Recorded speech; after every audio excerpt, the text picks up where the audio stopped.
Welcome back. In a decisive move to reshape U.S. defense spending, the Trump administration is planning significant cuts to the Pentagon's budget. The initiative is spearheaded by President Donald Trump and Secretary of Defense Pete Hegseth with the strategic guidance of Elon Musk and DOGE. The plan mandates an 8% annual reduction in defense expenditures over the next 5 years. Secretary Hegseth, executing the president's directive, has instructed Pentagon officials to draft plans for these budget cuts. A memo obtained by the Washington Post outlines certain areas such as border operations, nuclear weapons modernization, and missile defense that will be exempt from these reductions. Hegseth asserts that this strategy will stop unnecessary defense spending, reduce excessive bureaucracy, and drive reform.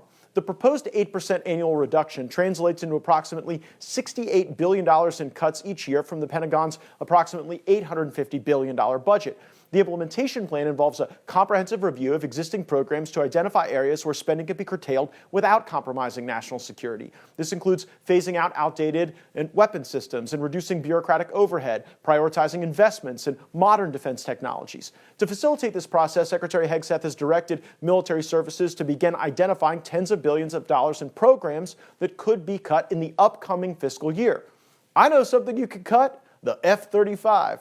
We just had the Air Force in here, and I said, what percentage of these F-35s are fully mission capable? And they said 29%. Do you have any basis to disagree with that assessment? I don't have any basis to disagree with the Secretary. Don't you think at $100 million a clip, more than 29% should be fully operational? How many $100 million paperweights do we own? Definitely, if something costs $100 million, it should work more than 29% of the time. President Trump has suggested the Pentagon's budget could be significantly reduced if geopolitical tensions ease, indicating a strategic reassessment of defense spending in line with these global developments. Now, there is opposition to these defense cuts in the Republican Party. Republican Congressman and House Armed Services Subcommittee Chairman Don Bacon took to X to oppose the defense cuts. Retired General Mark Hertling offered his perspective on X, saying 40% total budget cuts over the next 5 years is exponentially worse than sequestration, which crippled the military in 2011. Joining us now is former Green Beret John Frankman and Executive Director of the American Conservative magazine, Curt Mills. So, gentlemen, we've got these big cuts coming. John Frankman, you've been one of the great warriors, one of the great Green Berets. On the operational, tactical level, did you see waste in the military that could be cut?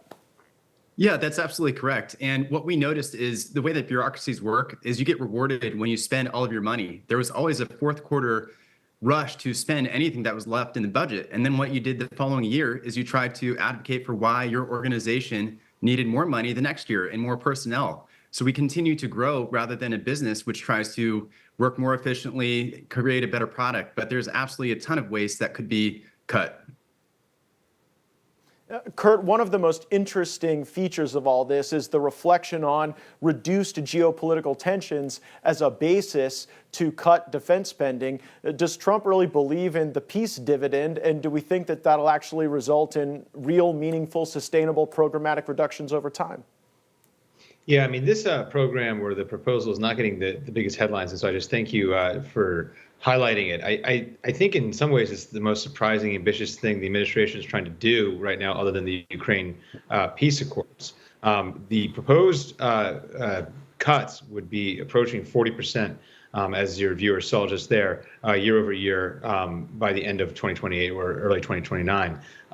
Republicans has traditionally have been the reason why the Pentagon has not been cut. I need to tell you that. And then the Democrats, as highlighted by Mr. Bacon over there, don't want to touch it since they view it as ruining Obama's second term. So for Trump to come in here and propose even cutting a cent from defense has thrown everyone for a loop, and I think it's well overdue.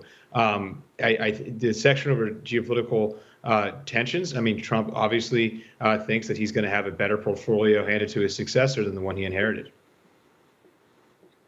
Yeah, Curt, and I mean, you cover the Pentagon, you cover a lot of the spending there. Are there particular programs you look at and say that's an easy win for the administration to target?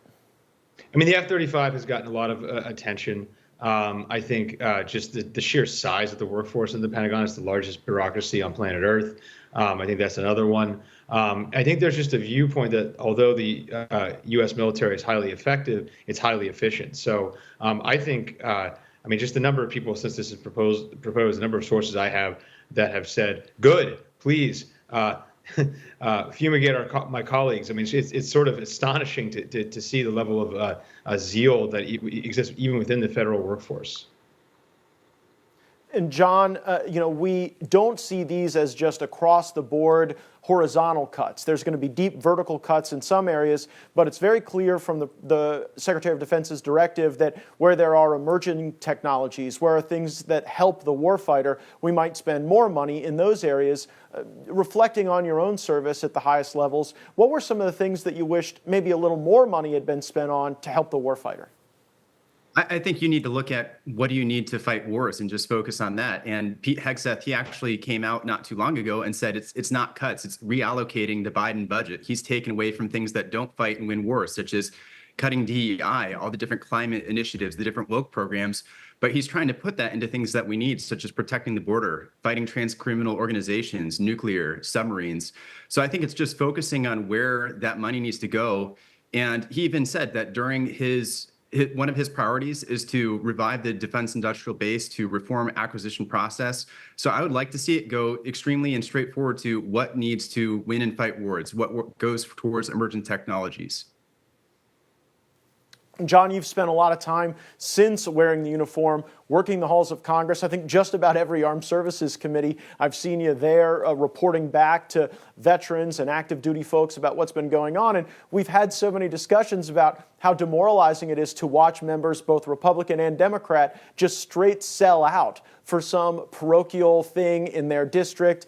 Even if a defense widget isn't working, if it's from a powerful committee chairman's state or area, it's largely protected. What would you tell fellow veterans, fellow warfighters about what you've observed in the decision-making of the Congress to address these critical issues? It seems as though they are very worried about getting elected the next time, and they're worried about what's defense industrial base, who is donating to their campaigns and building them up, and they want to work on the projects that fall within their districts. So it might not work out overall to the end of the veteran, and I think they understand that even though there might be a large veteran population in their district, that's not their main voter base. So I think that they need to come together. They need to create a voice. They need to be active politically. That affects them. How the country goes affects veterans, service members more than your average citizen. You might be going to fight a war based on who is elected. So getting involved, and they need to listen to you. And to do that, you have to make your voice known. Curt, they're probably having to wake people up with smelling salts at the corporate offices and the major defense contractors right now with this news and a real seriousness behind the effort. These are some of the most powerful special interests in all of Washington, in all of the world, frankly. How do you expect some of the big defense contractors will react to this news and the upcoming expectation for cuts? Yeah, I mean, I saw just, heading into this that they got sort of pummeled in the market today. And with all due respect to the American economy and some of our most competent firms, it couldn't have had nicer guys. I think you're going to see a all hands on deck lobbying effort. I think I just keep banging the drum on this guy. The Senate Armed Services Committee Chairman Roger Wicker, Senator from Mississippi, he wants the opposite of this. He wants the U.S. spending to be at 5% of GDP, an enormous expenditure, basically the kind of approaching what Russia spends, and it's got an active war on its border. So not only is this not what they wanted, this is the direct opposite way and the most radical proposed cuts since the Eisenhower presidency. Something that I have flagged before, that Trump could well model himself on Ike. This is somebody who looked at a bloated bureaucracy, reformed it, and put a lot of those savings into the country's infrastructure. He's remembered as a great president today. Yeah, there are a lot of people who never really believed that there could be inroads made to the defense budget, to the waste there, but it seems to be one of the first things that Hegseth and Trump are going to tackle. Curt Mills with the American Conservative, former Green Beret, John Frankman, thank you both so much for joining the program and adding your perspective. Thanks for having us.